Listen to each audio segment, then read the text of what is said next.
छतरपुर जिले के ग्राम प्रकाश ब्रह्मौरी में अखिल भारतीय ब्राह्मण महासभा संगठन की महत्वपूर्ण बैठक आयोजित की गई।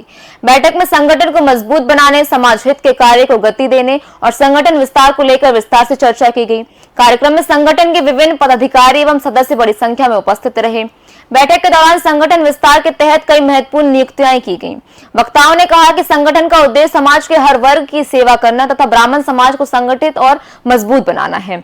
पदाधिकारियों ने सभी सदस्यों से संगठन की नीतियों और उद्देश्यों को जन जन तक पहुंचाने तथा सामाजिक गतिविधियों में सक्रिय भूमिका निभाने का आह्वान किया।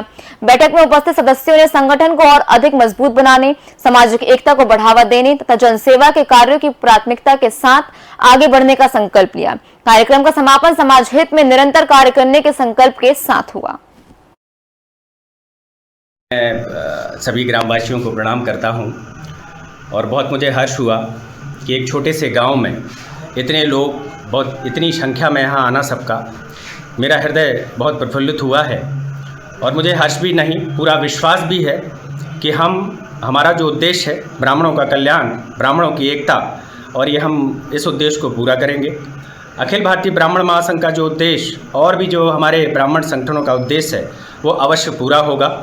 अभी हम कुछ समय बाद, मेरे ख्याल से 1 से 1.5 महीने के बाद, हम एक दिल्ली में बहुत बड़ा एक आंदोलन करने वाले हैं और उसकी शुरुआत हमारे सुरेश तिवारी जी ने यहाँ से कर दी है।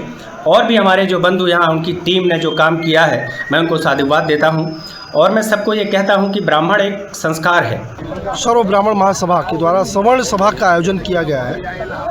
आज इस देश के अंदर जब जेएनयू की दीवारों पर ये लिखा जाता है कि ब्राह्मण बनिया भारत छोड़ो, जब सवर्ण मुर्दाबाद और ब्राह्मणवाद मुर्दाबाद के नारे पूरे देश में लगाए जाते हैं और उन ब्राह्मण के मुर्दाबाद के नारे लगाए जाते हैं जो इस सनातन धर्म, इस भारत भूमि की पहचान उनसे जुड़ी हुई है। 800 साल इस देश गुलाम रहा, गुलामी के बाद भी अगर ये देश भारत के नाम से जाना जाता है, ये पाकिस्तान, अफगानिस्तान जैसे नामों से नहीं जाना जाता, तो उसका मैं ये कह सकता हूँ कि एकमात्र लक्ष्य और एकमात्र कारण ब्राह्मण समाज, सवर्ण समाज ही है।